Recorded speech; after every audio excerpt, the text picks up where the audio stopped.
Hello, my friends, and welcome to a brand new episode of Discourse in Magic. My name is Jonah Babbins, and in this episode, we sit down with Leah Orleans.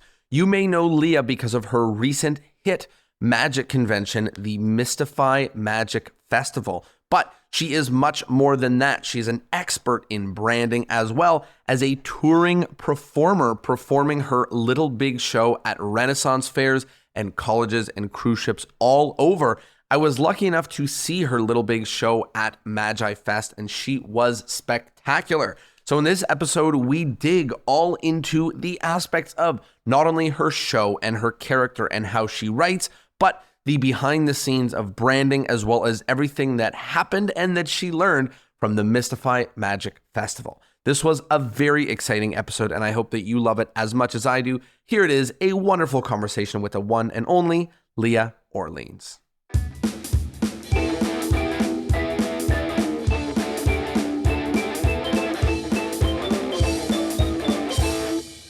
Hello, my friends, and welcome to a brand new episode of Discourse in Magic. My name is Jonah Babbins, and we are here with Leah Orleans. Leah, how are you? Hi, Jonah. I'm excited to be here. I am excited that you're here, and we have so much to talk about fresh off the end of the Mystify Magic convention. But call this a hook, and we'll get there in a minute. Let's start at the very beginning. How did you get started in magic?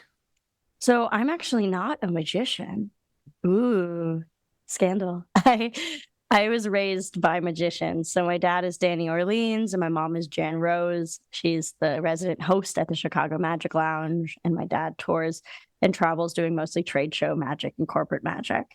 And I was raised in magic. I had Eugene Berger as essentially an uncle to me and Max Maven on my speed dial. And I was a kid of the teen magic seminars and in the world magic seminars and the weekends and the Lance Burton teen weekends and the SYM members and all of that. And then as I got older, I found Circus and I actually turned into the circus world. So I'm a professional circus performer now with the roots of magic behind me.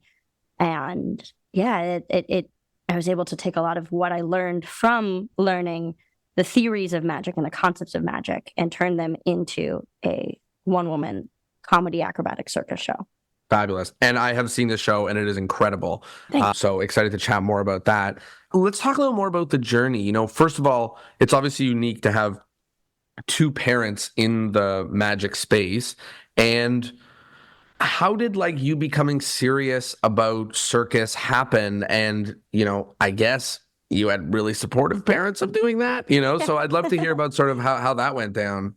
Absolutely. Yeah, they're very supportive. There was definitely a very strong, what I refer to as a possibility model, which is, and I'll say that word again when we're talking about Mystify, but as a kid, I could look up and see these women who looked like me succeed in circus. And whether those were my coaches or other performers that I got to watch when I went to see a circus or a show or a variety art show, and I got to point and say, I could do that. I can be that person. Mom, I want to be that person. And so there happened to be a youth circus after school program that I joined, and that grew into a larger love for circus arts, which for me was really fun because I was a super physical kid. I was into gymnastics, but I hated competing. So the concept of being judged because some other girl had longer legs than me was really not fun for my brain. It didn't motivate me to do better. It just made me sad. So I really loved circus as an art form, and they were very supportive. So they drove me to practices and trainings and shows. And, how did those initial opportunities to be in specifically shows and paid shows, how did that start coming about? Yeah, definitely. It was interesting to kind of feel how it was possible. It became very possible, and being different made it possible. And in circus, whatever trick you have is a trick you earned. You can't go buy a trick. And you're taken very seriously if you can do hard stuff and if you can do different stuff very quickly. And you're unique in that way. So as I found my own voice as someone who likes to speak on stage too, that really made me different and unique and able to work through that nicely. And how did those opportunities start coming about? People just heard about you, or did you start applying for things? Was there like a circus coming to town? Like I think I'm really familiar with a lot of how magic careers start, but I think circus must be a little bit different. I found the Renaissance Fair community was really where I started an actual career. I did gigs, like you do your private events and your parties where you do contortion on a table while people serve champagne, like things like that. But I went to circus school and I met a man that I worked with for a very long time. His name is Etienne McGinley, and we were partners for about 9 years. And we built a comedy acrobatic duo show that we worked at Renaissance fairs and cruise ships and colleges. So we built a full-length show similar to how a magician would build their 45 or 60-minute show. And we started working at Renaissance fairs that he had prior connections with. So we were working some of the smaller ones, and then as our show grew, we got to work the bigger ones and form relationships with the fairs that really can give you a full, yearly career. Yep. And just to ask a technical question about the business aspect, how did those Renaissance fairs hear about you? Was it through his relationships? Were you cold emailing? Was it just word of mouth? It's a very small community. Yeah. There's about 35 Renaissance fairs across the country, if you're not familiar with how fairs work. And most of them run from somewhere between 3 and 8 weeks out of the year. Some of them run more or less, but that's kind of your average. And they can range in 100 people per day or 20,000 people per day. And they're like outdoor amusement parks. And a lot of the folks that work Renaissance fairs work the other Renaissance fairs. So there's kind of this small community that tours across the country together or independently. So word travels fast. And when you're a new act and a good act that's doing something different, it was not long until we got a call from a larger fair saying, hey, can you do an audition weekend for us? Can you come in? And what about the colleges and cruises? I know those are both agent sort of centric spaces. Did you get a college agent? Did someone approach you? How did that start coming about? Yeah, Etienne had a previous relationship with Don Casino. Got it. One of the largest agencies. So we were able to plug back into that pretty quickly. I definitely have, I'm very aware and of the privilege of being able to plug in pretty quickly. But we also had a show that was ready for it. The caliber of the show that we were doing, the way that the show traveled, the way that we knew how to pack things was we were ready for those calls so that we could say yes, go in and do a great job immediately and keep moving in the next direction. And of those markets, I know that you still do lots of Ren fairs. Do you still do any of the other two or not really? Yeah, I did pretty much the same. I continued through Etienne and I went our separate ways, and I continued with a solo show, and I do Renaissance fairs and cruise ships and occasionally a few colleges. It's harder for me to book colleges now because they book 2 months out and I book the rest of my year almost a full year out. So my college agent will call me and be like, are you available this day? And I'll say no a lot, but she'll keep calling because she's wonderful and we have a great relationship. And when it works out, and I get to go do a fun show. So cool. Let's talk a little bit about the show. I know you've had your hand in many, but talking specifically about the Tiny Girl Big Show, I obviously saw it or versions of it on social media or moments, and then got a chance to see it at Magi Fest, and it was stupendous. It was a highlight act. It was fun and exciting and impossible and emotional, and it was everything. I'd love to hear a little bit more about how did that show come together? How did it come to be? Maybe what inspired the different ways that you show up in that show? Because there's a lot of, obviously there's circus things, but there's also things that are sort of designed to be a little bit cheeky. And then there's things that are a little bit emotional. How did those pieces sort of come together? Oh, that's a great question. And I'm so excited to dive into that. It was such a labor of love. I was working in a partnership in a duo for so long, and I really was ready to build my own thing. And this show has been in the slow cooker for a very long time. When I'm designing a piece of theater, whether it's a magic show or a festival or my own show, I want to change the stage picture every 5 to 7 minutes. It's extremely important to me. I want, if you take a picture of the stage, every 5 to 7 minutes of the hour, it should look visually different So I'm on a unicycle. I'm on a table. I have a kid on stage. I am doing a thing with a whip. I'm just standing there doing stand-up and talking. I am now upside down. Like there's all these different things, and that keeps it moving for me. That's super important visually. So that was kind of the first element. And then it became character-based. And who is my character on stage? I was very used to working in a duo where I was kind of the goofy, silly, dumb one, and he was my straight man. Yeah. And now I didn't have a straight man. So if I was just goofy and silly and dumb on stage alone, that would not fly. I wouldn't have enough status. It wouldn't track for a full hour. It would be funny for the first 5 minutes, and then she's dumb. And so I had to turn my character from dumb to something else. And I spent a lot of time researching and reading about writing and comedy and character development. There's a bunch of books that I really love on that, and soaking up as much knowledge as I can first, letting that simmer and then turning it into the product. I also turned any elements of my character that were dumb into elements that were evil. I watched a lot of Nickelodeon female villains. Oh, that's so interesting. And how children's cartoons play female villains because they're not too sexy. They're not slutty because it's a kid show, but they're evil. So they threaten to do things like kill your pets, or, you know what I mean? Like their threats are humorous, but still villainous.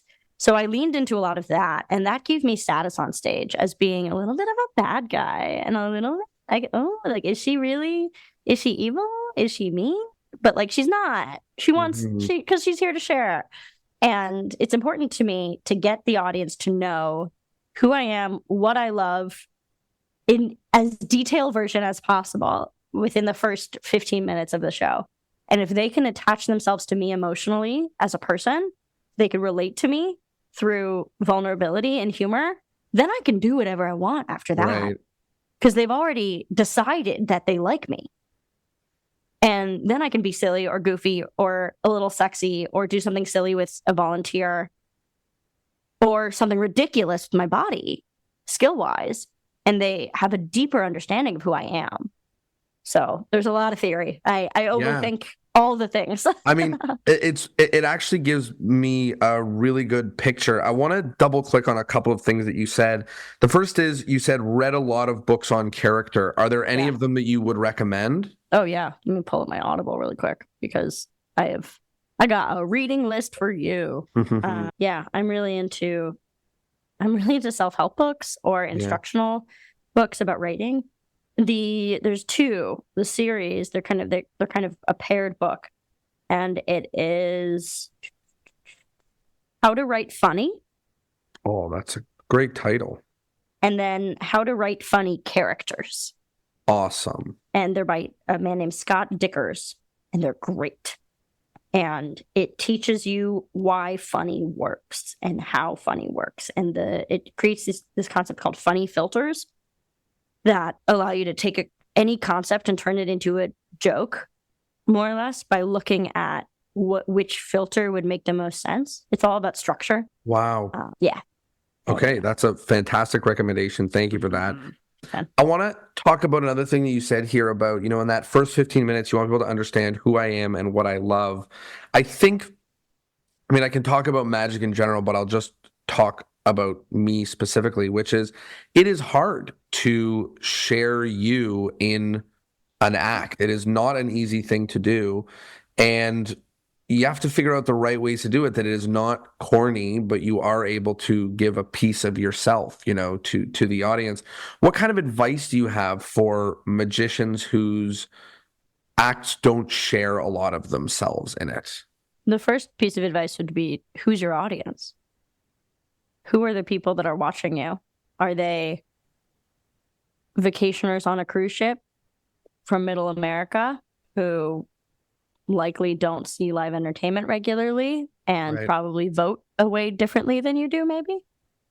Are they Renaissance fair goers who are millennial queerdos and weirdos who will get all of your references, you'll be able to dive deep about your love for Captain America, and they'll be right there with you? Who's your audience? Who are you doing this for? And that tells you what you can share with them. I ask myself all the time if I'm doing a new gig, okay, when I was at Magi Fest, for example, my audience is a bunch of magicians. So in my pre-show crowd work, I'm going to make jokes about magic because that's what they know. Mm-hmm. And that's what we have in common. I can make some inside joke about a double lift or a palm or like I have a bit with an emotional baggage case, and I pulled out Josh J's particle system. I can't do that anywhere else. Yeah. So like, where can I attach myself to the audience? But you have to know who your audience is. I'll ask myself, if I'm going to sit at a cafe with 3 of my audience members, what would we talk about? It's really interesting because it helps with the what, like how to figure out what the thing is that you get to share and that you get to bridge that relationship with. I want to ask a little more on this, which is about the how. So like, and to get almost technical, and you can send this in whatever direction you want, but I think magic tricks are often like premise, steps, result. And the versions of tricks in shows that often have people talking about themselves, the premise is maybe a story. And that's like most of the time the extent of it. How would you like as like a bit of a brief, like how do you think about injecting you into a show? Like, is it just like that? The premise is a story, or are you doing something different? Like saying like, hey, here's 5 minutes of just stand up and authentic speaking and whatever. Like, how do you put the you into an act? Yeah, I think my inside out answer is I actually make it not about me. I ask myself, what do I want them to feel? When I was writing my show for the first time, and I do this all the time when I rewrite as well, is I break down each scene of the show or each routine, and I write how the audience should feel in each beat. So in my, like, I do a paper hat. I do one magic trick in my show. I do a paper hat tear with a kid. And it's probably the most sentimental moment of the show, but it starts silly. It starts silly and goofy, and I give the kid a lot of room to dance and be weird on stage. And the weirder the kid are, the funnier it is. And I want to pick a kid who's a little weird. And then at some point in the middle of the routine, I flip it, and we get really serious really fast. And we start talking about anxiety and being overwhelmed. And when I pick the right kid who's like 14 or something, it's easy because all kids feel overwhelmed at 14. Yeah. So I think first, what do I want the audience to feel every beat? So where is the suspense? Where is the thinking? Where are they actually doing the thinking versus where are they just doing the watching? Where is it eye candy? Like my contortion routine is just eye candy. You're looking at me move in ridiculous positions. I'm barely saying jokes. It's mostly just to music, and it's a break for your brain. You don't have to think. You don't have to follow. You just have to go, whoa, how is her leg there? And that's it. Like, it's just relaxing. And then I'll get into another routine that requires more thought or more jokes. And so that's kind of where I orient my compass. If that makes sense. Awesome. That is really, really helpful. I think it's useful to know that the North Star really is not what you want to say, but it's really about them, how you want them to feel, what you want the result to be. Because I'm going to say what I want to say. It's my show. I'm the one up there with a microphone for 45 minutes. Like, if something, I know that I have control of the space, but it's not about me. It's about them. There's a great quote that I have up in my office that is, the audience didn't come to see you, they came to see themselves. And the shows that you remember the most are the ones where you felt like you were seen in that show. This is really helpful, and I think it gives a really good flavor for having seen your show. And thank you for the recommendations on the books and the talking about character and where you inject emotion. I want to talk a little bit about producing. You've produced your own show. You produced the Whippy show, some retreats, a variety of different things. I think I put on lots of public shows, and it is hard. It is hard to sell tickets. It is hard to make money. It is hard to make the show amazing. It is not easy. It is certainly easier to show up at an event, do your bit, and then go.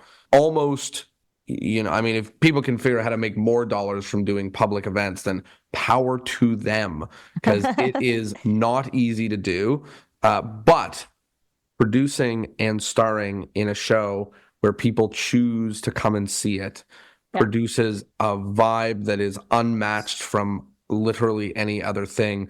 What sort of advice do you have for people that, want to produce their shows? Just to give one other double click on this, like, I coach magicians on the business and on getting gigs and things like that. And then one of the things I hear most often is people saying, like, I want to put on a one-man show, like I want to put on, and those are hard to do. What sort of advice do you have for someone who's wanting to do that, and how to make it not only possible, but also maybe profitable? Yeah, maybe. Yeah. And I don't, I'm going to sound like a broken record, but know your audience. You need to know your audience. Where do they go? Where do they eat dinner? What do they like to do in their free time? Are they busy on the weekends? Are they busy on the weekdays? Do they have Wednesdays off because they have control of their own schedule? Are they moms who have to deal with a million kids and careers and their husband not telling them what groceries they want? Like, what are their pain points? What are their needs? Who are you doing this for? And then you can know where to advertise to and where location-wise you should even do the show. If I'm going to do a show that's tailored towards millennials, I'm not going to do it in the suburbs where everyone needs a car to get there. It's like basic stuff like that. Accessibility is huge. And like, I produced a show in New Jersey, and it was at this beautiful, at the New Jersey Performing Arts Center. One of the coolest. Hillary Clinton was doing a speech there the week before we were. Like, and we were doing this silly, ridiculous, like, variety show. But like, it was a venue that was so epically big for our britches, and it worked. But we could have gotten, we scraped by, we broke even. We got it. We got a nice amount of profit, but we didn't sell out. And I know that it's a spot that's really difficult to get to for a lot of New Yorkers, or like it's a spot that is, we did it during a weekday because we had to, and that's hard. And a lot of our fan base was available on weekends because it was our Ren Fair fan base who always comes to see us on weekends, which means they're working during the week. So like, that's a whole thing of when are your people available? What kind of people are there? And learn marketing. Unless you have a massive fan base already and you have hundreds of thousands of followers that will just show up because they love you and they don't care about the details, you need to learn marketing. Yeah, you got to learn to run an ad, or get the word out. However, right, and why? What type of ad? Why does that ad matter? And especially all social media ads are like billboards. People are driving by it 60 miles an hour. They're scrolling their phone faster than they see a billboard even. So whatever you put as a social media ad needs to be interesting in the first 2 seconds, or else they're going to scroll right past it. I see so many ads that are interesting 5 to 7 seconds in, right, which is too late. It sounds like a lot of the answers come down to screwing it up the first time. Like, not that that's the best recipe, but I think like you realize after you put something together, like we used to produce a singles magic show in Toronto, and until we realized it's the only freaking magic show where people buy tickets one at a time, which is... Oh, I see. Like it's for singles. Yeah. It's a show for singles to meet each other. That's gonna kill your... We would have never known until we start running ads and realizing that our cost per acquisition is so high because no one's buying a ticket for the family or for them and their 5 friends. So like, there's no way that you know this information until you do it, and then you go, oh, got it. And you have to like analyze the results of something and realize, okay, this was the wrong day of the week. This is the wrong part of town. This poster isn't exciting enough. Right. So it sounds like there is no obvious answer, which I knew, but that it comes with doing it and trying to get a little bit closer to figuring out who your target market is. Yeah. And also being really realistic with yourself about budget and why you're doing it. if your goal is to sell out and to get great video of you performing in a theater, I produced a version of the Tiny Girl Big Show at the Zubrik Magic Theater in St. Petersburg. And I four-walled their theater, and I did 2 nights. I did like a Thursday and a Friday or something. No, it was a Tuesday and a Wednesday because they were whatever. And my goal was just to fill the theater. I wasn't trying to make money. I was trying to fill the theater, do an hour. So I knew I could do an hour. It was my first time doing a full hour. It was back 2022. And I needed to get good video of it.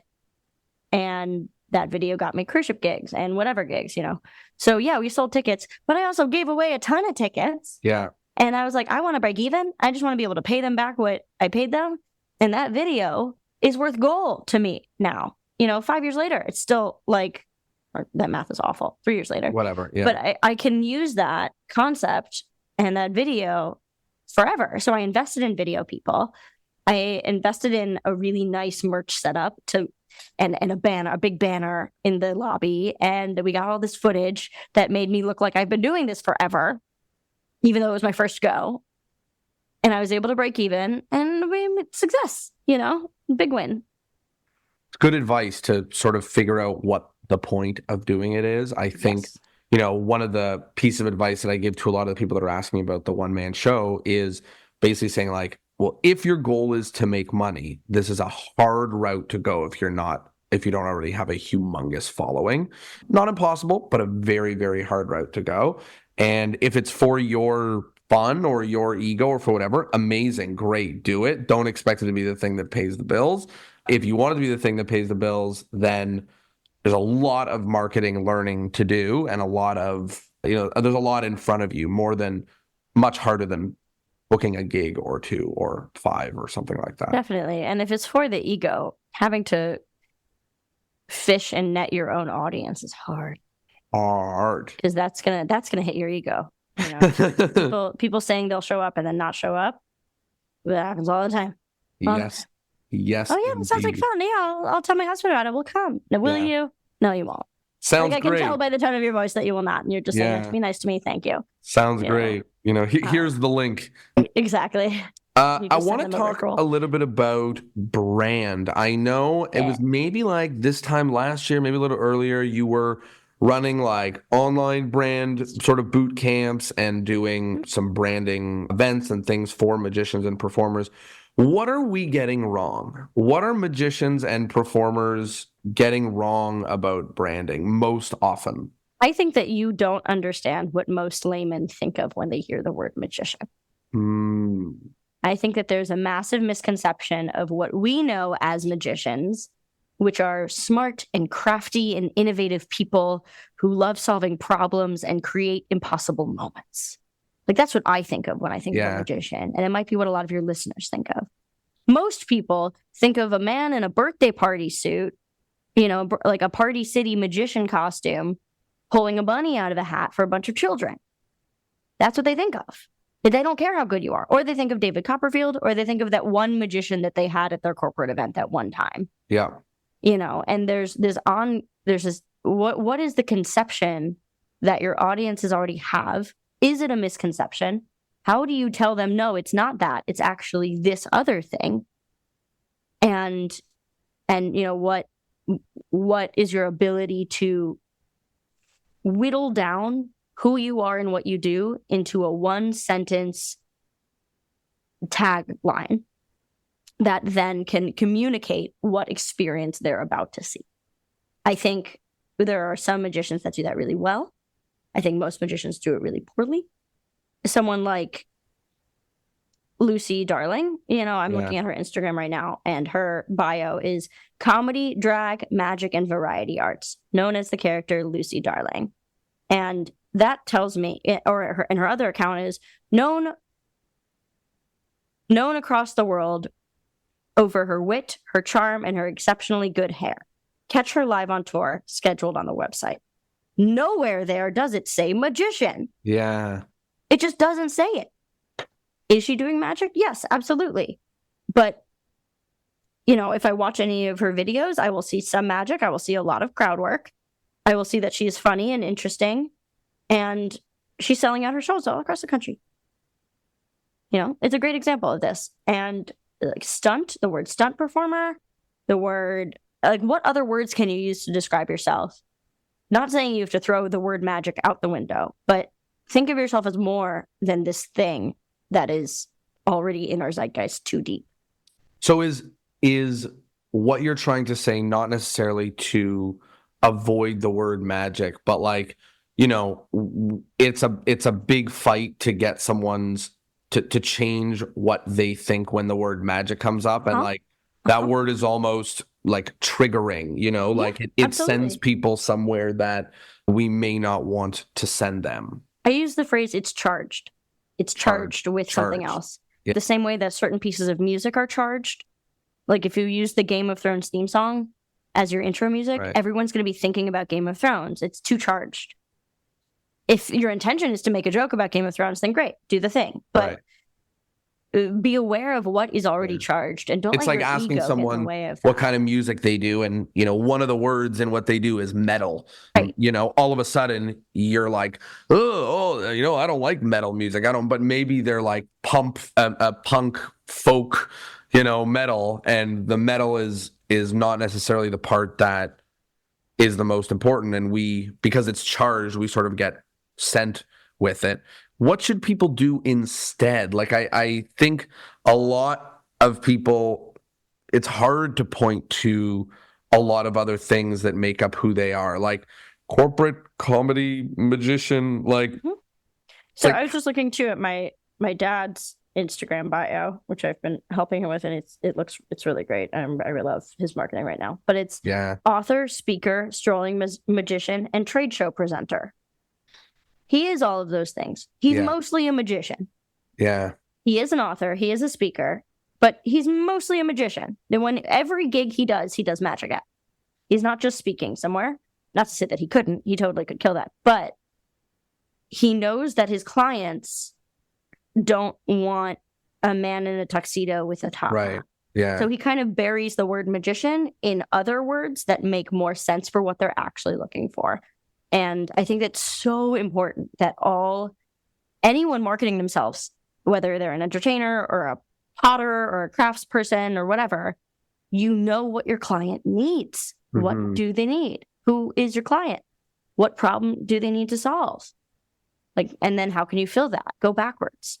Sounds like a lot of this work is like figuring out what they are and what they need, and then figuring out sort of what you think you are, and like trying to, join hands between those two things in a way where like you're still happy with what it says and it aligns with you, but ideally that it checks the boxes that they're looking for. Right. And you don't lie about who you are and what you do. You just find the right fit. And sometimes it's not the right fit. Like I'm not a Circus contortionist. I should not be on stage for 7.5 minutes doing a contortion routine in a sparkly unitard. Like, that's not my vibe. Could I pull it off? Maybe. Would I be happy? No. Are there contortionists that are much better suited for that? Absolutely. Can they get on a microphone for an hour? No. Mm-hmm. So I'm not pitching myself I barely pitch myself as a contortionist in general, because most of the time that's what people think when they hear so now even though you do a lot of that, you don't want it to be a key term in what you do, because you don't want to be given opportunities that you don't want. Right. And that's another reason why I called my show The Tiny Girl Big Show and not Contortionist Leah. Right. And because if I don't want to do contortion or I'm injured, I can still do The Tiny Girl Big Show with a different finale and not be off brand. It's vague and I love it, and people remember it. Awesome. That is really, really helpful. What about, in the same sort of branding conversation, what about content? You've been very successful with making really great content that has caught a lot of attention and had your hand in things that other people have done as well. What are magicians specifically, getting wrong with putting out content? That's a complicated, wonderful question. I think it also depends on what you're trying to do. Are you trying to sell tickets? Are you trying to become a content creator or an influencer? Someone like Jack Grady, I don't know if you follow him. Of course, I know him very well. And a personal friend. And we got to meet at Magi Fest, and I fangirled all over him. It was great. We both got to share beautiful experiences. You're talking about the ass magician, correct? The ass magician, Yeah. yes. I went to magic camp with him, a good friend as well. He's a nice guy. God, I love him. I think he's hilarious. He does such a good job at making content for content's sake. Yeah. He's not making content that is about him and his show. He is making content that will be funny to consume as content. There is always a hook within the first 2 seconds. You know, I have 2 balls and nothing in my ass. Yeah. Okay. I'm going to watch the video until the end. Like, I'm going to watch what happens in your ass, because you've told us that there's nothing in your ass right now, but is that going to change? What's going to be in your ass? I'm going to watch. So creating a hook, really setting up a premise that then you have to execute is super important. The videos of mine that do the best have the same concept, where they start with a premise, or they start with some sort of funny crowd interaction, or I'm on a unicycle with a whip doing a joke about something, and everyone's like, what is she going to do with the unicycle and that whip? Like, Right. Where is that going to go? Asking that question, where is this going to go? If you don't know where it's going to go, it's probably going to do well as a piece of content, because now I want to watch it to the end to see where it goes. And that's what the social media bots are looking at, is retention time. How many people watch this to the end? How many people share this with someone else? I mean, it's a crapshoot to a certain extent. Like, there's a bunch of stuff that I make, I'm like, this is going to be viral, and no one watches it. Or another thing that gets posted, and I'm like, why do people care about that so much? Cool. Okay. Like, whatever. I am not, also, this is like to be couched with, I am not an influencer in terms of the technical term. Yes. I do not make a large amount of my money off of Instagram or Facebook or TikTok views.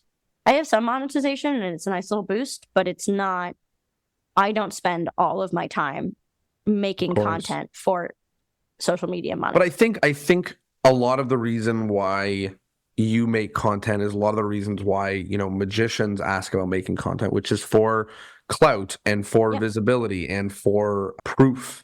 So I think sort of the advice that you're giving resonates with a good percentage of the audience, because most of the magicians, at least the ones that, you know, I work very closely with, the content is to serve their performing business. Resume. Yeah, exactly. Yeah. It's a resume. I want a booker to look at my Instagram account and go, oh, I should hire her. She is loved. Got it. And and that works for me. And do you think it needs to be basically like clips from a show, or can it be anything? Like, what do you find works the best to check that box? I think proof of you on stage being successful is very important. Yeah. Proof that there's a large audience watching you and loving you. A lot of comments in the video going, oh my God, I love her. When are you coming to my city? That sort of comment is very good for anyone looking to hire me, because it shows that there's an audience that wants to see me. I definitely use my social media to raise my value of gigs and raise my prices, or say, you know, I get approached. The pipeline is they see my social media, they get a video shared with them, then they email me through my website in my link in bio. Like, that's what has been happening the past 2 years. And it's great, because I'm not the one reaching out saying, hi, can I perform at your festival? They're the one reaching out to me, which is, I'm honored, I'm grateful. But it's been a lot of work of me and a team of 2 other people managing this. Cool. So. Wow. That's really helpful, and I think valuable for a lot of us performers. So thank you for that. Absolutely. Let's talk about the thing that we open this with, which is the Mystify Magic Convention, which just happened. I have so many questions. First is like, big picture. For anybody who doesn't know, what was it? How was it? And, you know, what did you learn? Absolutely. Oh, what did I? Okay, cool. Great. Buckle up. Mystify Magic Festival is a 3-day-long magic convention centered around the progress of women and non-binary folk in magic. So our entire lineup was like 90% women and gender nonconforming people, working through different topics such as marketing and production, sleight of hand, the history of women in magic, a very wide variety of topics, more than just, here's the trick I made, go by my lecture notes. It was a lot more active. We had speakers such as Diana Zimmerman and Connie Boyd, Alex Hilsey, Kristen Lambert. We had a rock star lineup that you can see on our Instagram or website as well. And it was with the intention of centering and spotlighting a lot of folks who haven't been spotlit yet have these full careers and have been working and are full-time magicians, but they've never been on stage at a convention. They've never had the opportunity to connect with those people. And then our audience was, I believe that based on our like demographics from our ticket sales, we had about 67% non-men attending, which is crazy for a magic convention. Yeah. And that also gives us a whole bunch of supportive guys that showed up too. And for all different reasons, some of them were just ready to see what this was going to be and look like. Some of them also have said, hey, I feel really uncomfortable in these normal spaces too. This is new for me. This is really nice to see this.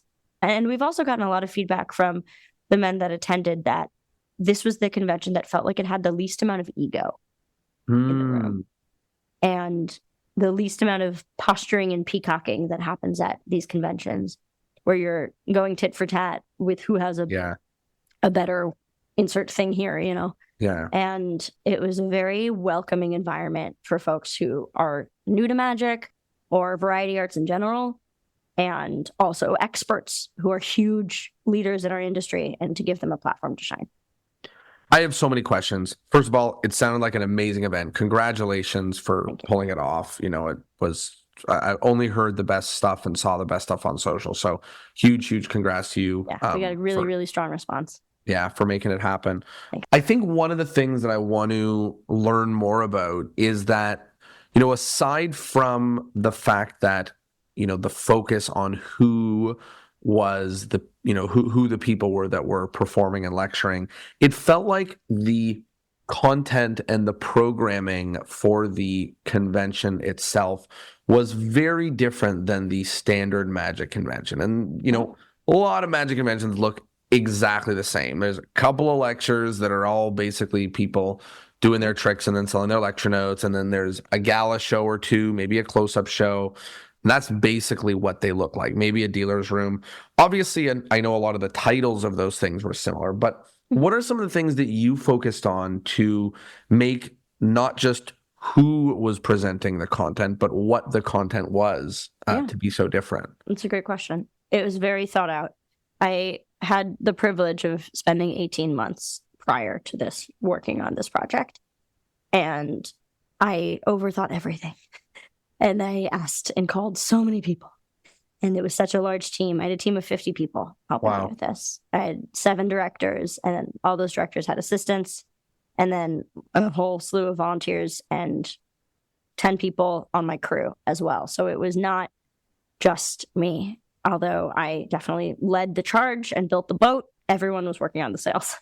So it was a very big group effort. And on that note, it was important to me to be really, once again, aware of my audience. And a lot of people that were going to come to this didn't know a lot of the fundamental history and basics that we needed to know. So I made sure to like open with a Connie Boyd lecture of women in magic, and Margaret Steele lectured on Adelaide Herman, and we laid a lot of groundwork.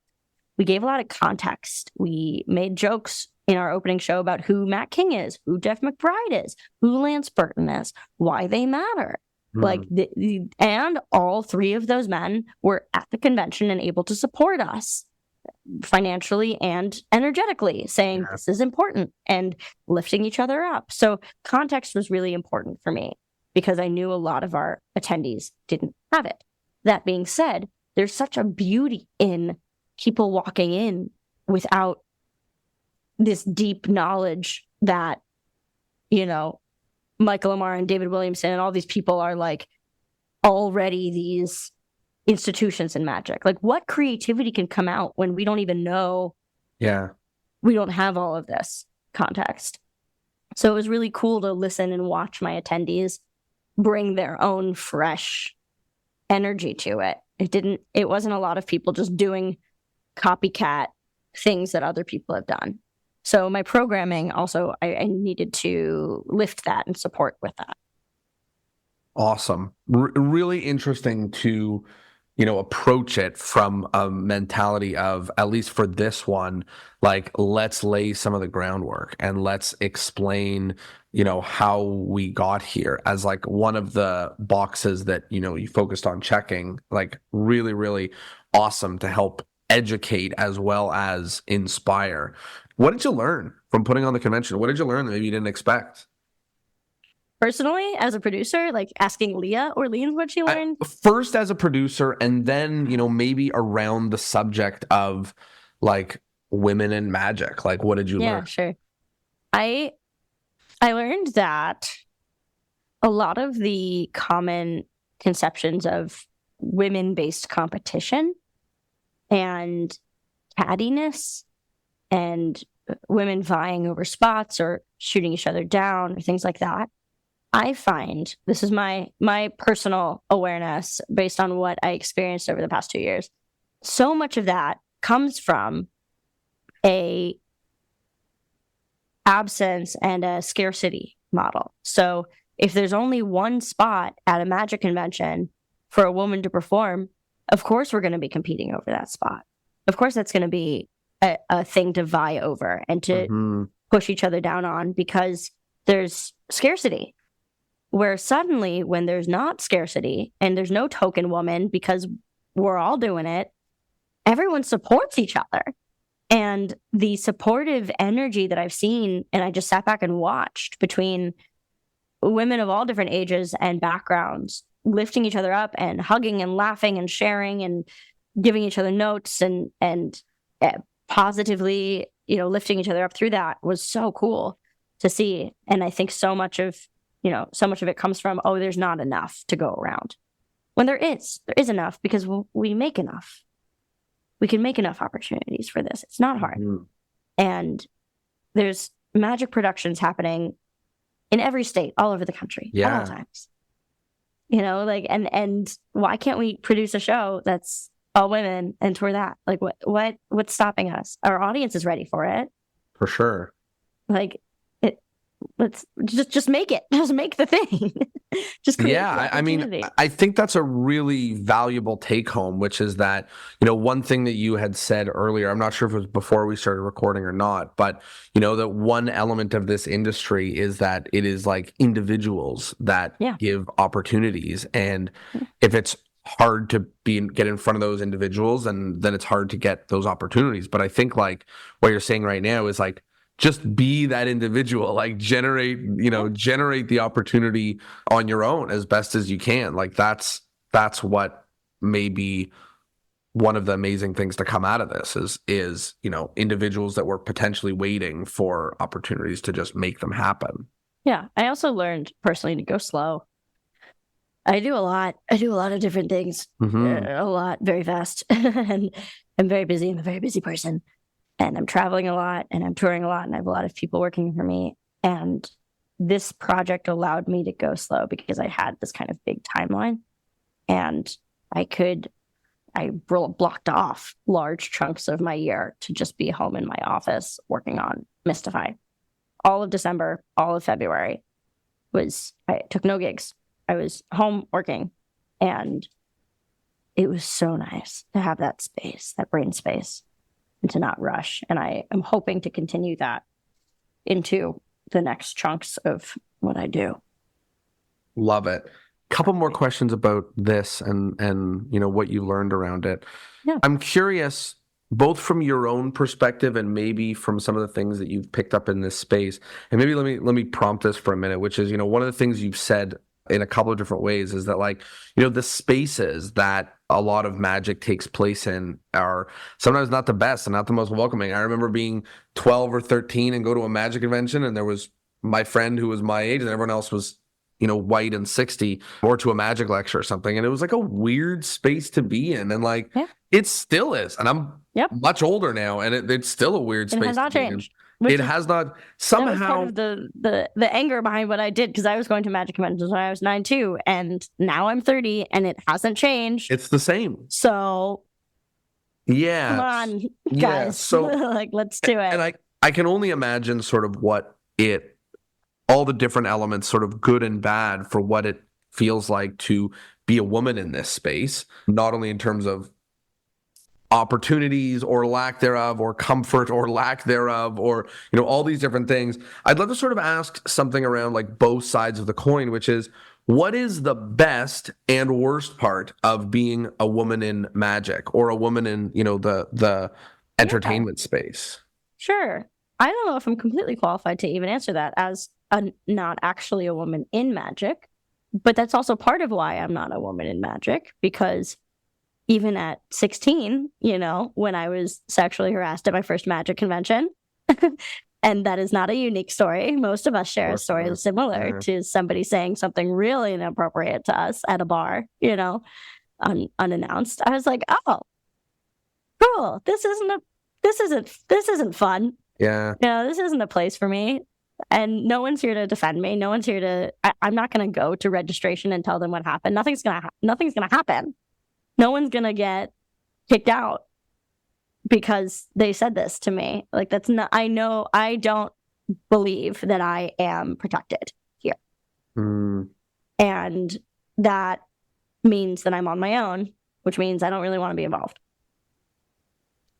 And especially when I'm not, that's coming from someone who had a family in magic, who had quote unquote privilege and power. And I know I could walk into a convention and everyone knows my dad, and everyone, I have this pedestal already that I didn't even build myself, and I still don't feel safe. No. So I'm going to go to Circus, where there's body autonomy, where there's a lot of women in charge, where all my coaches are female and are going to push me hard, not because I'm a cute girl, but because I'm an athlete with potential to get good if I practice enough, like we all are, So I think that's tough. I think I see the tides shifting, though. And there is a very publicly known awareness of representation on stage. I'm hearing it from my bookers, from agents, from people wanting women on stage, wanting diversity in their lineup, that we weren't talking about that 10 years ago. So I think that there is no better time than now to be a woman in entertainment. And I think is that the quote unquote best part, of it? Right. Yeah. I think it's a pro, to this con. That doesn't mean that the difficult people are still out there.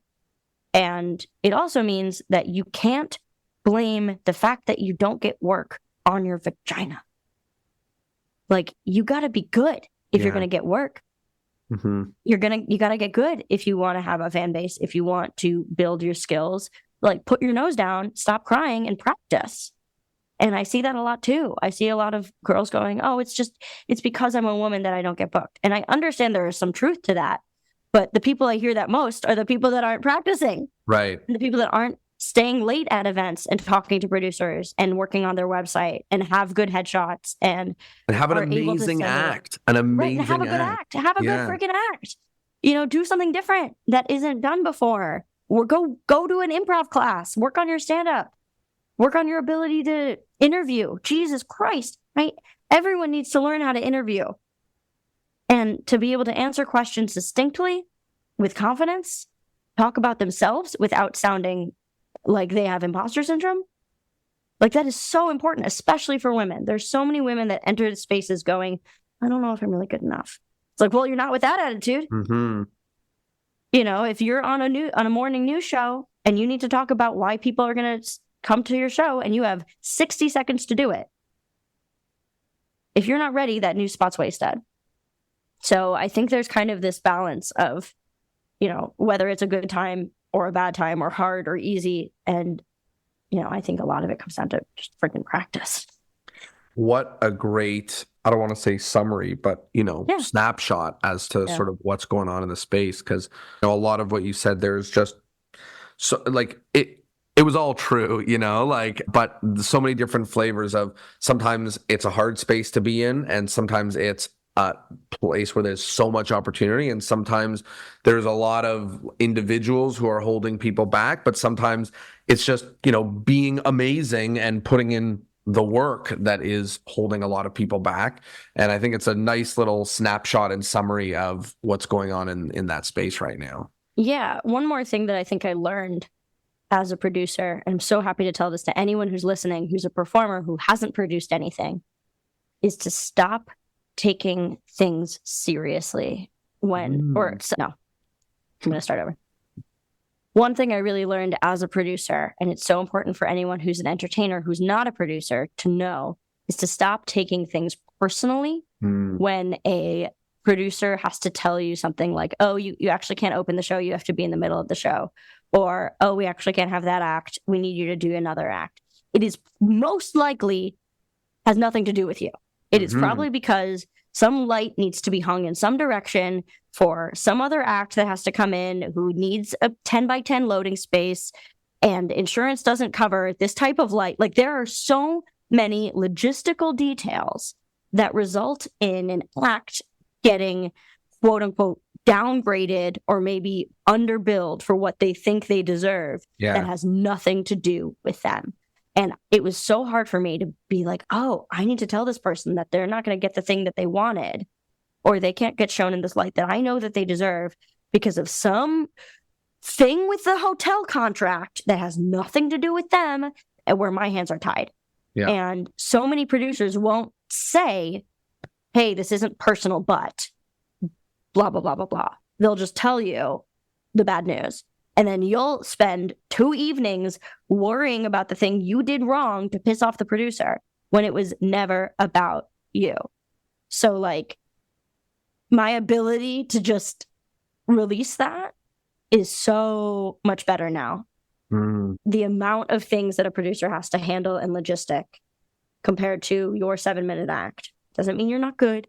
Doesn't mean you don't deserve the spotlight. It just there's a lot of moving parts and pieces. Yeah, understand that it's bigger than you, and the privilege that you have to just walk into a space in an already built theater and do your thing comes with the knowledge that there's a whole bunch of stuff that you don't have to deal with.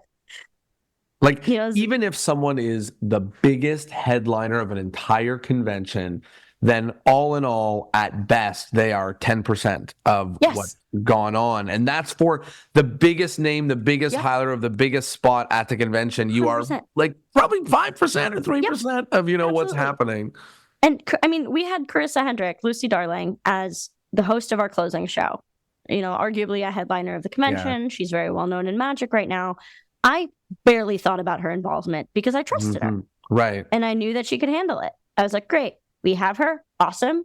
We signed our contract. I know she'll show up. I trust her availability and involvement. Yeah. And now it's up to my entertainment director and my production director to handle the details of her. I'm going to go deal with these other tiny little things that have to get handled that are very complex and difficult. Well, great advice. I think a lot of magicians and performers who are listening to this will continue to be in medium and large and extra large productions and, need to learn that aspect or at least be reminded of it. Last sort of question before we get to the wrap up bits. What is the future of the Mystify Magic Festival? When's the next one and what else is going on with this? Yeah, so we are far from being done. The momentum behind this is so strong. And the amount of people and institutions that want to be part of this is really encouraging as well. So if you're interested in joining us as a partner or a sponsor, please let us know, because we're looking for brands and institutions, magazines, or whatever that want to be on the ground floor of an entertainment revolution and get their name out to people who will immediately trust them too. And I think that's one of the cool parts of our audience base, is that they trust us immensely. So we're planning on a convention in 2027 in the spring in Las Vegas. More details and dates to be announced shortly. And then between that, in our gap year of 2026, we are expanding the Mystify brand to include education. We want to create a education-based lecture series and kind of a subscription-based Mystify EDU, so people can know where to go to get really good resources. Right now, we're microdosing that with a Discord. You can join our Discord, which we're trying to make the Magic Cafe, but not. crappy. So a free online resource through Discord, for tons of forums, tons of channels about all different things, from technical magic to book recommendations to gig resources, and a place to share your pets and talk about food. So it's supposed to be really fun and community minded. And then I'm also working on producing mini Mystify Magic Festival shows. So 1 or 2 nights at a time in venues across the country with an all female or femme lineup that really shakes the perception of what you'd think a magician is. Love it. Really exciting. Congrats on all the success on all of this, and the continuation and the support and excitement is really, really an amazing project. And it sounds like it is just the beginning. Indeed. There's a handful of wrap-up questions that we do on each of these episodes. The first is the endless chain. So in order to keep the podcast going on for eternity, each guest is asked to recommend another guest that would be a really good fit for this kind of conversation. There are 2 catches. The first catch is that you have to be able to, I guess there's one catch. You have to be able to put us in contact. You can't just name a name that you don't know who it is. Oh, the other catch is I can't have had interviewed them already, which is a bit of a catch. Anybody come to mind? Yeah, I do. I think the first person that comes to mind is April Jennifer Choi, who is my production director for Mystify. Beautiful. I doubt that you've interviewed her. Nope. She's absolutely incredible. She's currently an aerospace engineer at NASA, but she's the smartest person in the room. Oh my God. She is possibly the smartest person in Las Vegas when she was there for Mystify. Her brain is a beautiful spreadsheet, but she also is a variety artist, fire whip performer. She did cardistry. She was on the cover of Vanish. She's incredible. She's a Swiss Army knife of a human. Whoa. And has a lot of great things to say about her perception. She started working for NASA a few years ago, so she got out of performing full time, but I'm edging her back into the performance world through her work with Mystify. She produced all 4 of our shows and is an absolute joy to work with and a good personal friend. So I can awesome. That is a great one. Thank you so much for that. Next thing is talking about, like, people listen to this episode maybe while they were cleaning their car or driving or whatever the heck people do. I don't really know what people do. Call me out for naming my car. Yeah, I don't know what they're doing. But during that time, we talked about a lot of things, and I'd love to know, like, if people were to think back this episode and remember like one nugget, or that one thing is maybe the most important that you'd love to stick with them, what might that be? Yeah, I think the thesis of Mystify, and we touched on this, but I'll wrap it up in a little bow, is that opportunities come from people, and you need to practice, you need to be good, you need to be ready, and then you need to be in the room with someone who's going to be able to give you your next opportunity, and be prepared to show up when they can give you that offer. And I got to do that. I got to be the person that offered those opportunities by putting on Mystify, and then I got to watch those conversations happen at Mystify, and people connect with each other that would have never been in the same room together as a result. And I believe strongly that that's how this industry works. And it is all about who you know and what you're ready for, and the combination of those things. So practice, practice, practice, and then get out there and meet people and be ready to pitch yourself. Awesome. Really, really clear, and sort of shows both parts of that show business aspect. Last piece is, where can people find you? Where can they learn about Mystify? Where can they keep up to date on all the things that are going on? Yeah. So if you're looking for me personally and my silliness, you can go to tinygirlbigshow.com or tinygirlbigshow on Instagram. And then if you're looking for Mystify Magic Festival, you can go to mystifymagicfestival.com or Mystify Magic Festival on Instagram or Discord now, which is very exciting. And join the community there. We have a few hundred members already on our Discord, and we just launched a few days ago. So it's like, we're doing it. It's happening. Come join us. Go share your pet videos. And yeah, those spaces are the best. If you're looking to partner with us or join the Mystify team and get involved, you can go to our website as well and send me an email, and that'll go straight to my team. Awesome. Well, thank you so much for doing this. Congrats on all the success with the festival. I'm looking forward to see what else comes of it. And to everybody who listened and tuned in, thanks so much for being here, and I'll see you next Thursday. Thanks, John.